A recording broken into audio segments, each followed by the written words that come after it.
Welcome to Thinking Ahead, an SJSPR radio video stream launched in 2019 that seeks to lead the way forward in education by addressing the most salient issues in our St. John's School community.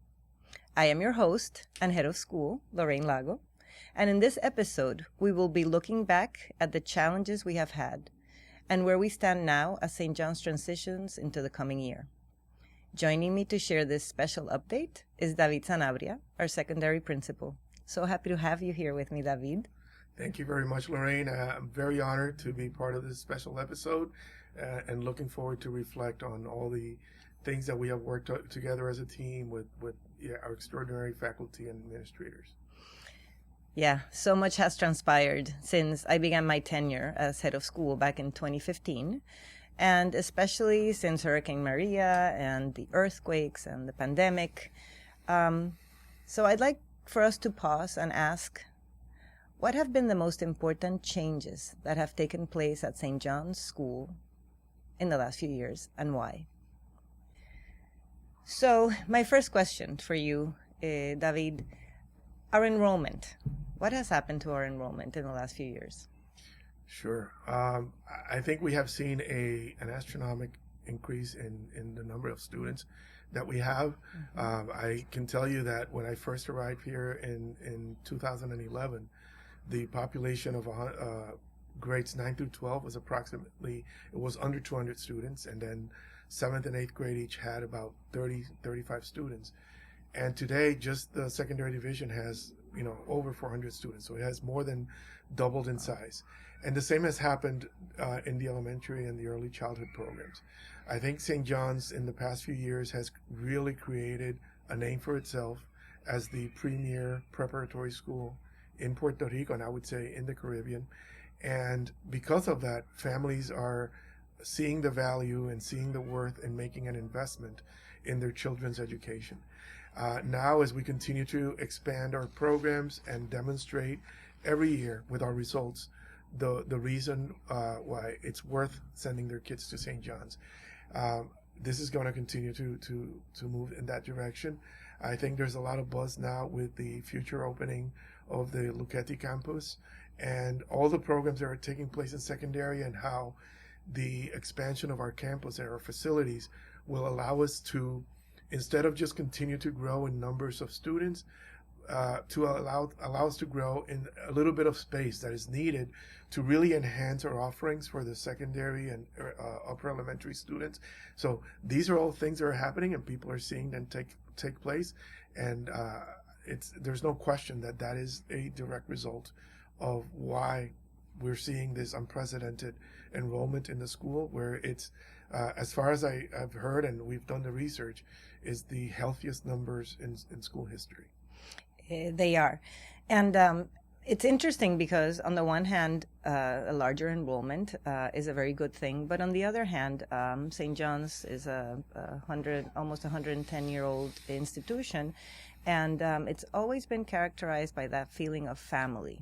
Mm-hmm. And so larger numbers sometimes scare people to think Absolutely. that they may lose that feeling of closeness and individuality. As a matter of fact, our mission talks about our dynamic learning environments, allowing kids to discover individual talents. So even though our numbers have grown, our teacher student ratio has remained the same, and in some cases even become lower. Mm-hmm. And we continue to use, we've actually began to use much more intently data-driven instruction to make sure that we know every student's name and need, and how to help them, how to encourage them, how to challenge them. So let's talk a little bit about that, what data-driven instruction means. Yeah, that is something that has been around for a long time, but we have continued to employ those strategies, and the addition of key personnel in certain positions over the past few years has helped that significantly.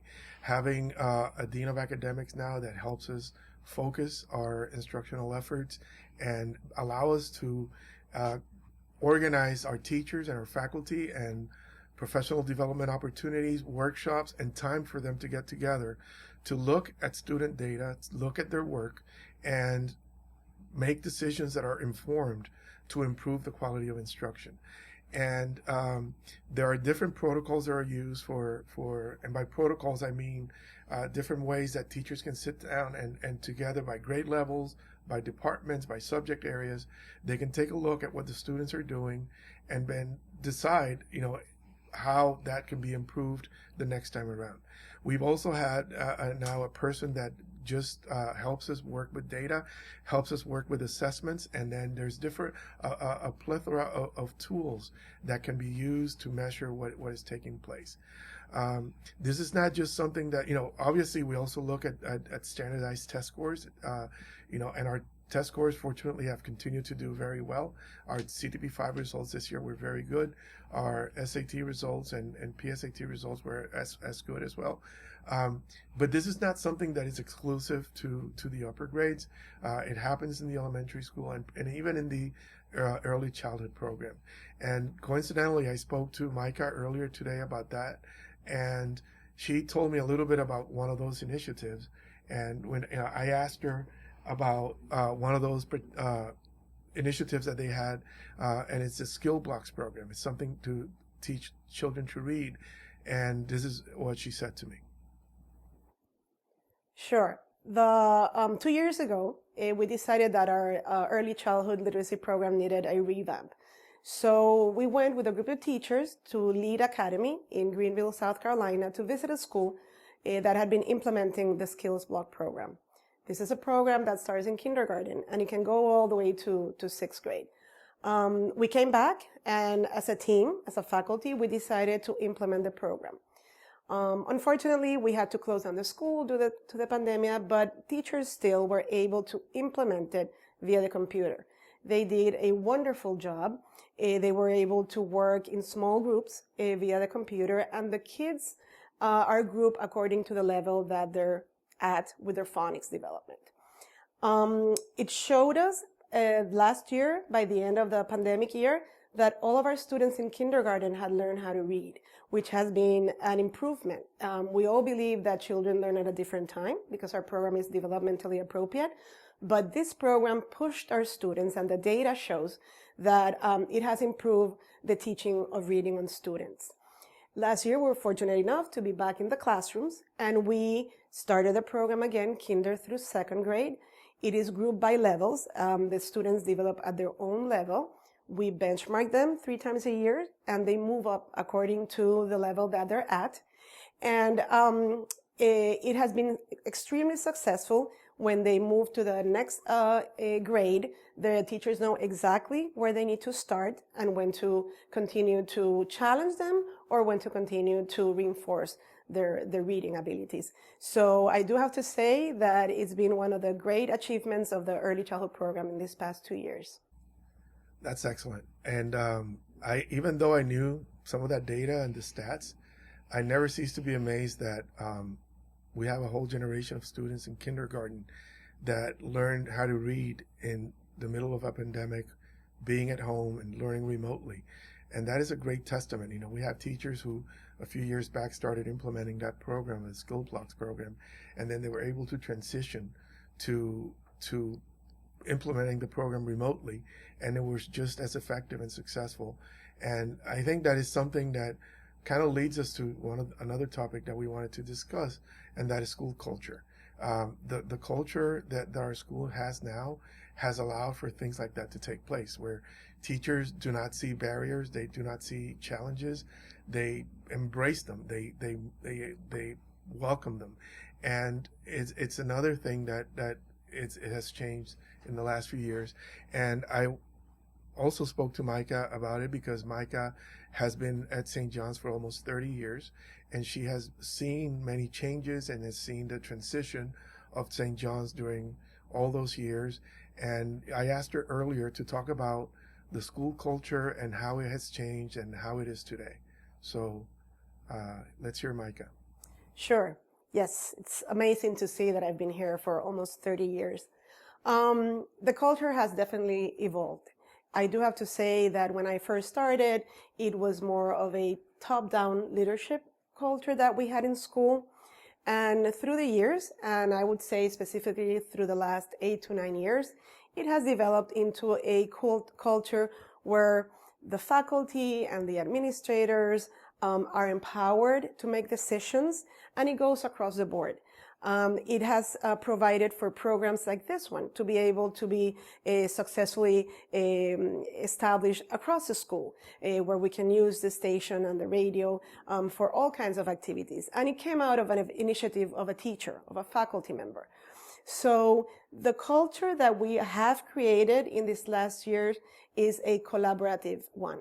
It involves everyone. We have team leaders, we have department heads, we have teachers that are becoming leaders, that are wanting to explore new areas outside of the classroom, and the opportunity is given to them. They go and study, they go on professional development, they bring back ideas, the administration listens to them, their fellow teachers listens to them, and that's how decisions are made. So besides, each having a division or a department, the whole school, the culture of the school has become one big family that works together, and it's a wonderful environment to be at right now. Yes, Micah, and that's an incredible change that has happened, particularly when you mentioned collaborative, when you mentioned teacher participation in decision making. That culture has grown from several changes that we've made. And one of them is the way we do teacher observations. There is really power in having teachers observe themselves, in be part of the reflection over a lesson, and to really use the data that they collect from their classrooms to make instructional decisions and to decide how to improve their practice. I talked to Jolie actually about that a little bit. And I asked her, Jolie, why is the way we currently do teacher observations so effective? When we visit the classroom, the three main components of an observation are, number one, what the teacher says and does in the classroom. Number two, what the student says and does in the classroom, and the task in hand. These three components are very important because it drives the outcome of the lesson. And so when we have the opportunity to focus on these three very important components of the observation, we're moving away from what I, as the supervisor, think should be happening in the classroom. And it moves away from a more subjective observation and evaluation to a more hands-on observation where it's driven by the data that we're collecting. So when data is collected in the way we do throughout these observations, there's no discussion of if it was right or it was wrong. It's precisely what was observed. And it provides a great learning opportunity. And teachers then realize areas for growth and don't feel intimidated by these opportunities to grow. It's wonderful. I mean, I'll add to that as an example, Jolie, I was a principal at one point, and Jolie's a principal. We would go into classrooms and say, little Joe is distracted. Well, what does that mean? Now we tell the teachers what we saw. And Jolie sometimes even videos them so they can see it for themselves. So why did you make the assumption that the child was distracted? What was the child doing? And from there, true engaging learning conversations can happen. The other thing that has happened by us starting this new way of doing teacher observations is that teachers begin to talk to each other about their practice because they have actual data to discuss. Teachers who share students talk about student data, and then teachers who share content areas, talk about methodology, the tasks that they assign students. So it's really created something that is an important, very important piece of a healthy school culture, and that is professional learning communities. You want to tell me a little bit about that, Jolie? Sure. I'd like to start out by saying that professional learning communities is a team of educators who share ideas to enhance their teaching practices and create a learning environment where students can reach their fullest potential, right? The benefit to active professional learning communities have various components, and I would like to identify the 4 most important ones and the ones that I've seen throughout the time that we've been using it at St. John's. Number 1, PLCs allow educators opportunities to improve teaching and learning directly. Number 2, it builds stronger relationships between team members. Number 3, it helps teachers stay on top of new research and emerging technology tools, just as the radio station. And PLCs help teachers reflect on ideas, and most importantly, it provides them the opportunity to take risks. So speaking of risks, which are an important part of the growth, the professional growth of any individual and the learning, you mentioned that now teachers are taking risks. So how was it before? You know, what has changed that has enabled teachers to feel comfortable to take risks? Before PLCs, we had a relationship between the boss and the teachers, right? Many teachers thought that they were giving their maximum in their teaching, and criticism was not something that was taken lightly. There was no area for growth. If you were a teacher that had spent a lot of time at St. John's, as I was at one time, receiving feedback wasn't that easy, because we were not taught to take feedback with the willingness to grow from that feedback. So I think that my biggest takeaway with PLCs is the fact that that completely changed. When I started collaborating with my teachers and I put myself in the mixture with them, and we looked at student work together, and I served as a facilitator so that could happen without making judgment of any sort to the work that was being presented. That's when they started feeling the change, and they also started taking risks and wanting to modify what they were doing. They saw the importance of looking at what they were doing on a day-to-day so that we could improve student learning and provide them with the best learning experience available. And that is not a change that is exclusive to elementary and early childhood. David, you want to talk a little bit about how your division has been impacted by this new culture of sharing knowledge, of taking risks, of receiving feedback, and being willing to grow? Yes, I think that's been an incredible development, because as we continue to grow in enrollment, number of faculty members, we were able to add structures to allow us as administrators to be able to provide this ongoing feedback to the faculty. And the way that it has shaped in the last few years, really, it has been with the emergence of the role of the department chairs.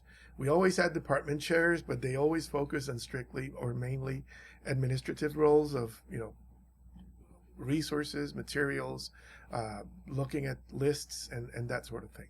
But we began to enhance, and they went through a training process to learn how to conduct instructional rounds, which is our mode of observation. They learn how to give feedback. They learn to understand the model. And by doing that, we can be a lot more present in the classroom. It no longer has to be just the principal or the head of school. Now we have the dean of academics.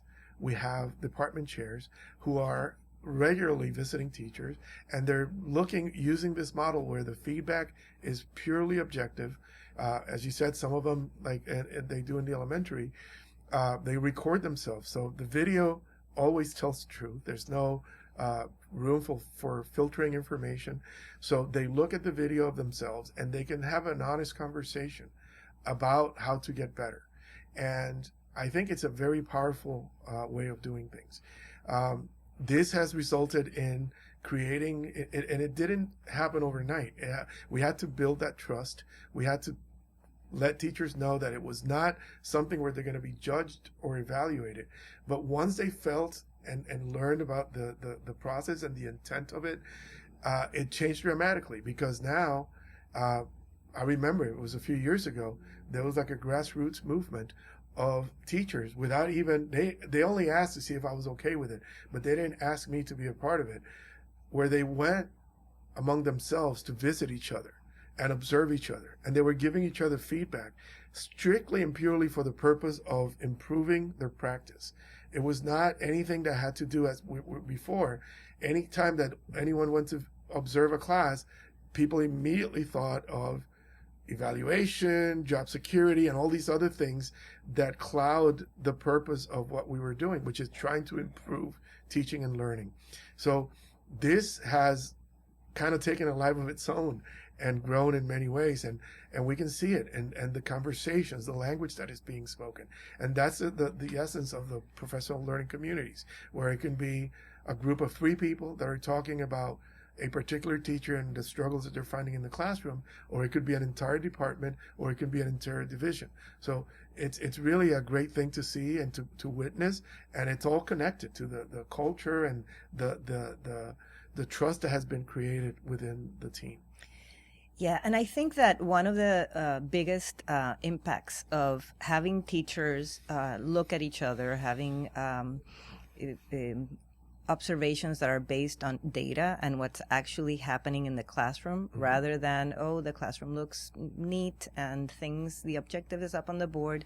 Mm-hmm. We start to look at what kids are actually doing. Mm-hmm. And as a result of using that data to improve instruction, we've elevated the rigor of instruction in our classrooms. Now, rigor is a loaded word, and many people define it in different ways. Right. Can you tell us a little bit about what rigor means for our community and how it's manifested? Sure. We have looked at and we have had many conversations as a team, our administration and even with the faculties, about what the word rigor means. This is something that if you ask someone, if you look it up in the dictionary, it doesn't necessarily have a positive connotation. But for in today's instructional settings, what rigor should mean is not something that could be quantifiable by the amount of problems that you do at night after school or by the amount of hours that you spend studying. It's actually about the quality of the instruction, and that it's instruction that leads students to look for deeper understanding, to delve deeper into topics and skills and concepts. And that doesn't necessarily has to happen in a specific amount of hours or in a specific volume of work. And I think our teachers, and this is an ongoing process, we're nowhere near, there's a lot of room for opportunity, but we're learning to understand that. And they're learning to do this, and, using instruments like Webb's depth of knowledge and Bloom's taxonomy has allowed teachers to visualize where they want to go. Yeah, and because it tells them, it illustrates for them what deeper thinking is. Right. And I think what you're saying also is that what we ask students to do, it's not the amount, it's not the 50 problems at night for homework, but it's the kind of task that we put in front of students that leads them to, mm-hmm. as you said, really engage with content, apply knowledge, apply skills, and achieve deeper thinking. Absolutely. And that's I think, again, in the direction that we're moving. I remember when we were a little younger and we were students ourselves, rigor was always felt like, oh, we have all this reading to do overnight, and the next day it didn't really materialize into something that was a meaningful learning experience, other than you perhaps memorized a few things and then you forgot them shortly thereafter.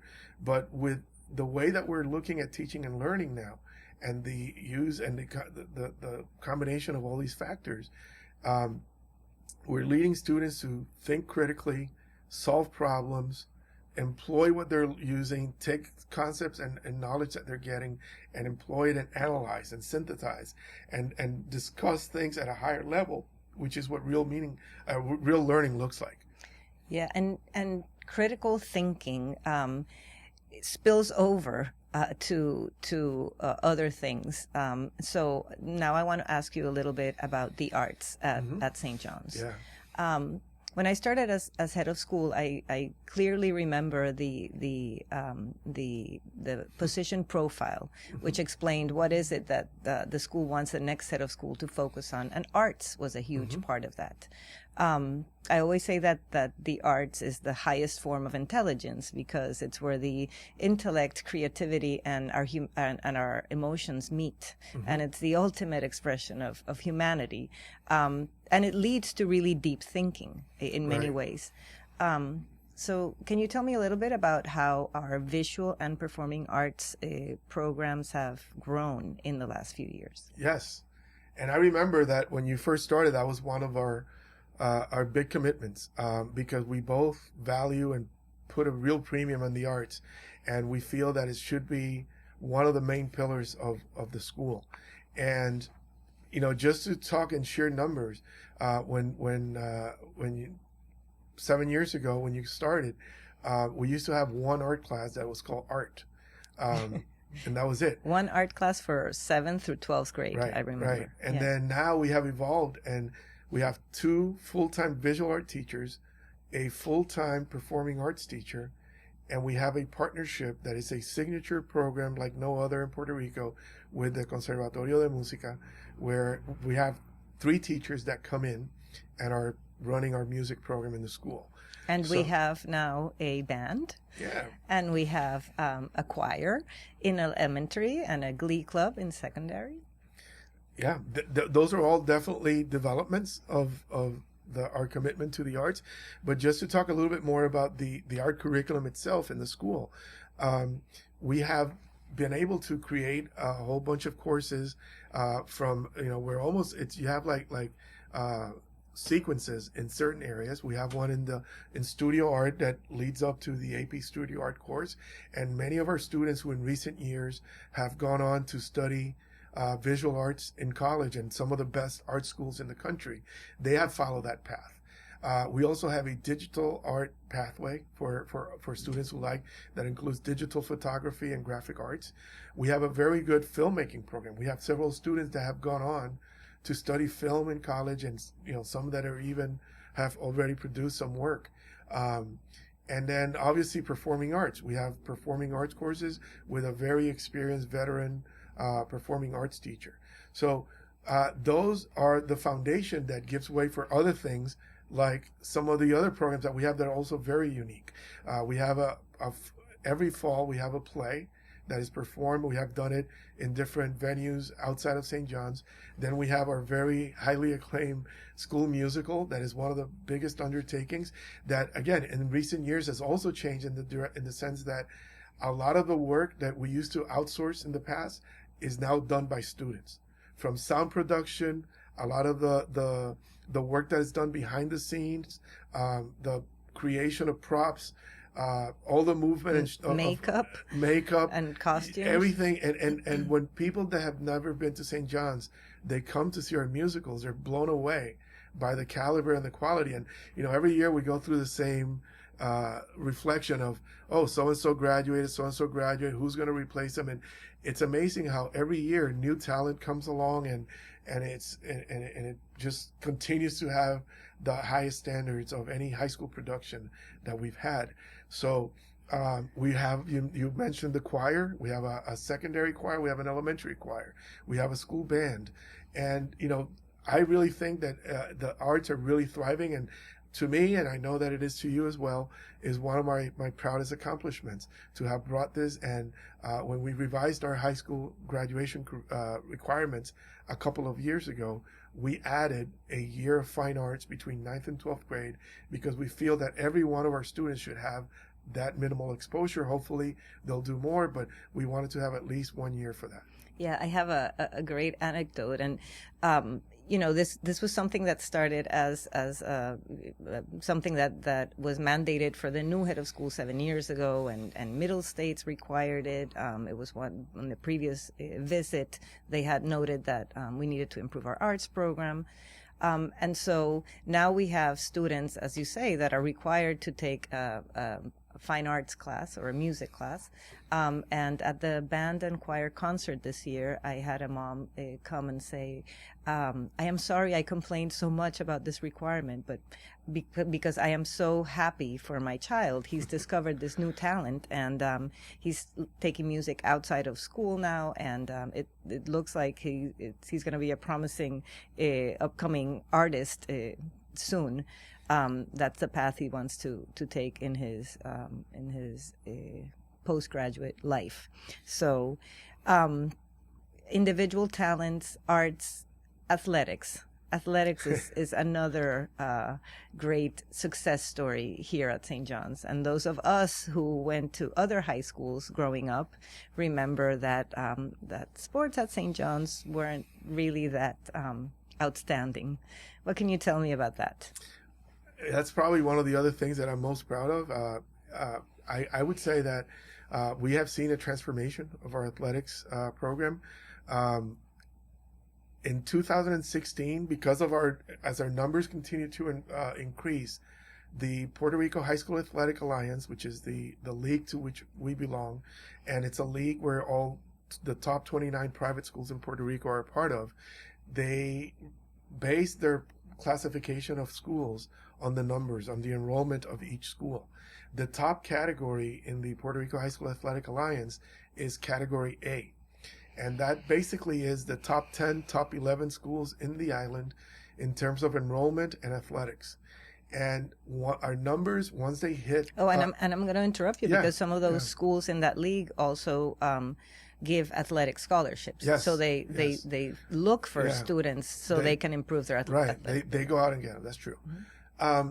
But when we first, as our enrollment continues to grow, that was one of the concerns I remember being discussed because they felt, so we're going to be moved to the Category A at some point, and that means that we will never win. We won't win a championship because this is something that is it just becomes even harder. So we were moved to Division A category in what year? It was in 2016, and when the numbers hit, the first teams that moved were in 2016, and a lot of people were advocating for trying to set the enrollment maximums so that we wouldn't have to make that jump and stay in Category B and be more dominant in terms of interscholastic athletics. But we didn't do it, and we kept going up and made it to the Category A. And for the past few years, in terms of numbers, we were considered the small school of the bigger schools. And it was within a year, of being in Category A, we began to win championships. And our numbers have continued to grow. Our championship banners have continued to grow. We have an excellent problem in our hands now, which is that the wall where all the championship banners go has been completely filled, and we're starting to use one of the sides because our kids continue to grow.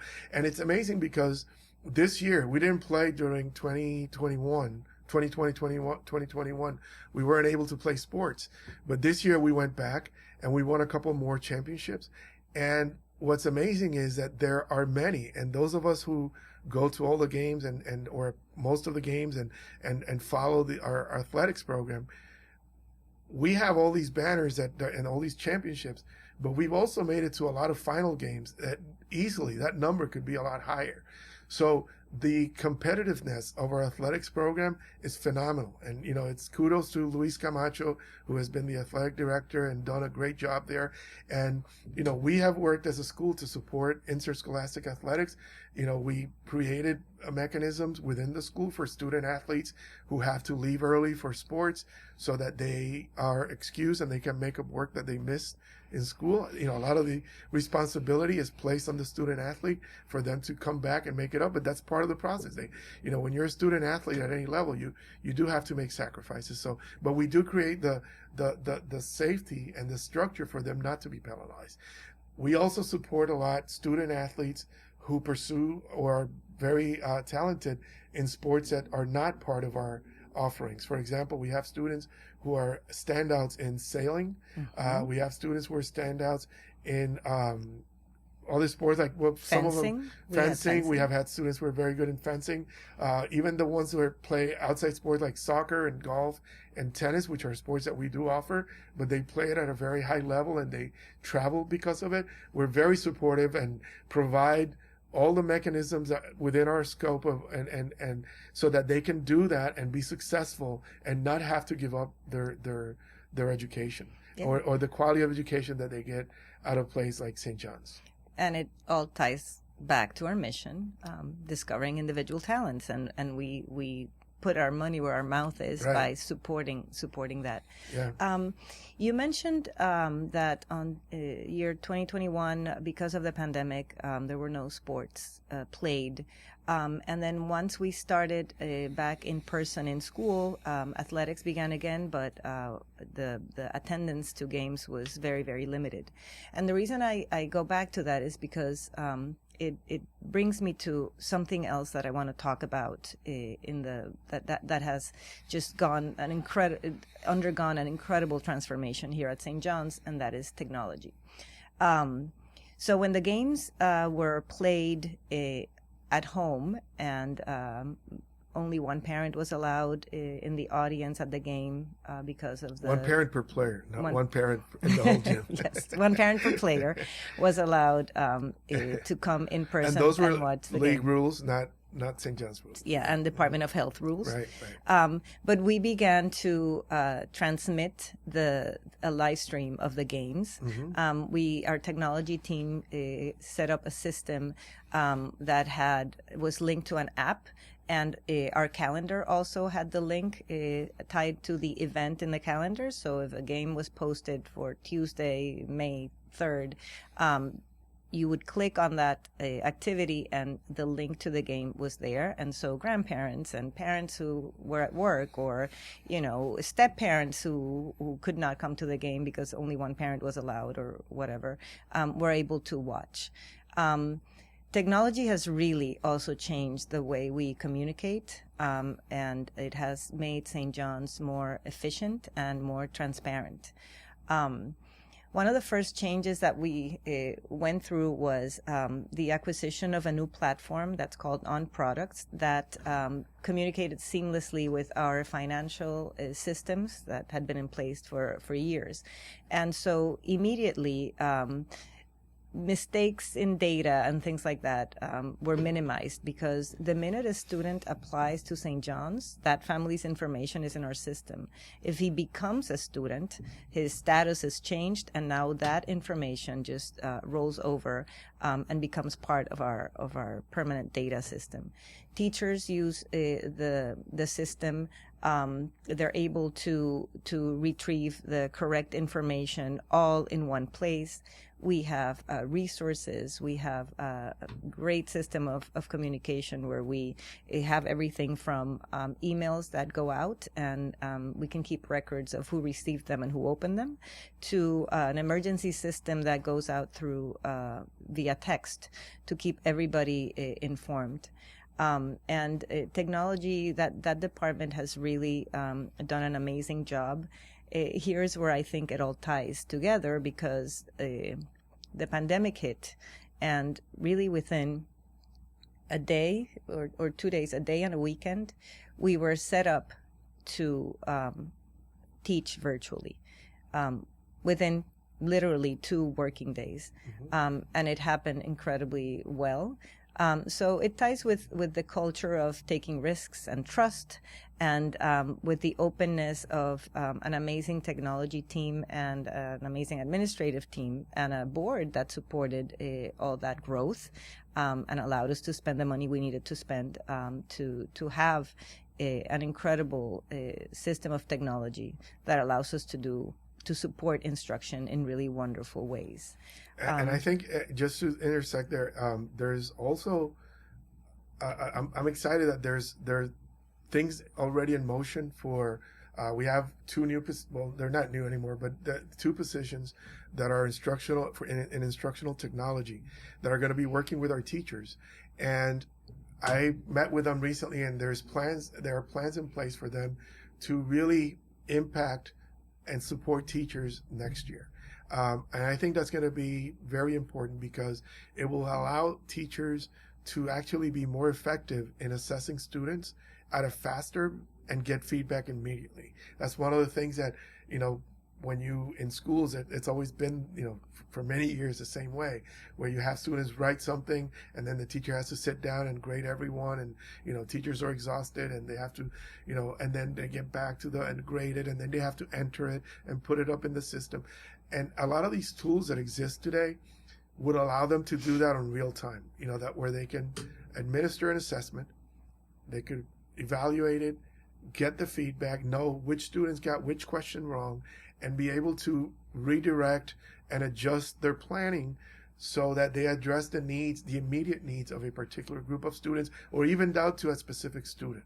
So again, we're going back to the issue of data-driven instruction, but it is also how technology plays a key role into that. I just wanted to add that to the conversation. Without technology, using data for instruction would be extremely difficult for teachers.